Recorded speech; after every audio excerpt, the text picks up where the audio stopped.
video series about eating. And so it should be. Eating is the key to bulking up. But of course, training had to come in somewhere sooner or later, and unfortunately, there's just no avoiding it. So, how do you need to work out if you're planning on bulking? To answer this question, the first thing to consider is how exactly working out will add muscle in the first place. And the answer is that it can work through two separate mechanisms. The first is that lifting weights creates micro tears in your muscle fiber. In other words, the mechanical tension is great enough to cause tiny rips in your muscle that are too small to see or really feel, but which will trigger the body to make repairs. Then, when you rest later on, your system will use amino acids from your diet in order to restore those muscle fibers while also making them thicker and stronger in the process. The other way it works is by increasing the glycogen stored in the muscle. When you lift weights, this causes a buildup of blood which makes them feel swollen. This is what you may know as the pump. Along with the buildup of blood, though, are a number of metabolites such as testosterone and growth hormone. This triggers more growth in the area too and leads to more glycogen being stored for better muscle endurance going forward. In order to stimulate maximum growth in your muscles, you need to do both these things. But at the same time, you also need to avoid training too intensely for too long. Now, this is a classic mistake. People who want to bulk up think they need to train more and train harder to do it. The problem is that when you train with great intensity for a long duration, you burn through a lot of calories and create a lot of stress, resulting in the release of stress hormones like cortisol.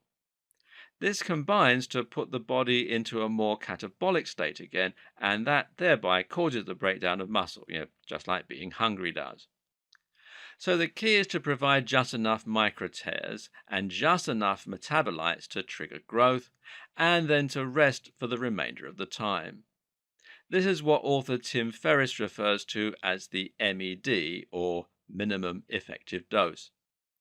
And it's great news for you because it means you don't need to spend hours in the gym every day to get into shape. In fact, you mustn't. So the question is, how do you go about lifting in such a way that you're going to create those necessary triggers for growth? And the answer is that you should use isolation movements and drop sets. Not sure what they are? Well, keep watching. An isolation movement is any movement in the gym that involves lifting weights using only one joint. So an example of an isolation movement would be a bicep curl because only the elbow moves. On the other hand, the squat is a multi-joint exercise, and so we call it a compound exercise. Isolation movements are currently not in vogue with the hipster stroke paleo crowd, but they remain the very best way to create tears and build up metabolites. That's because they let you focus on just one muscle until it's completely exhausted. Conversely, when you reach failure in the squats, it'll likely be the combination of muscles that can no longer lift the weight, with no one muscle group being completely exhausted. Isolation movements also allow you to lift heavier and for longer without risking injury. That said, compound movements have their benefits too. Because they involve more muscles, for example, they increase the amount of metabolites you produce on the whole.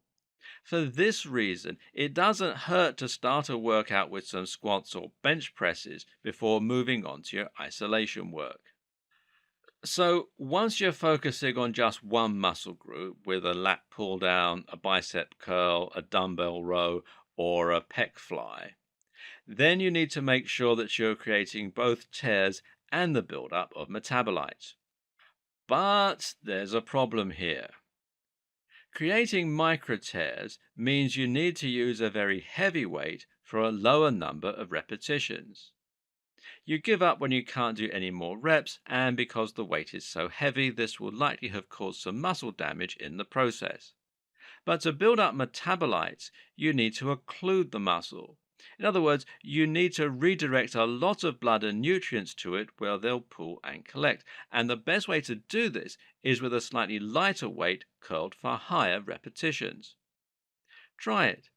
The former gives you DOMS, that's delayed onset muscle soreness, the painful muscles you get the next day, while the latter leads to the best pump in the gym. And that's where drop sets come in.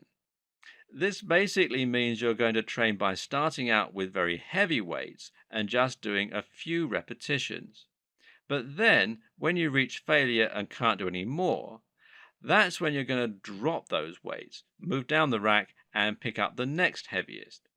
You'll find that by dropping the weight slightly, you're now able to pump out a few more repetitions. And then you drop down again and again.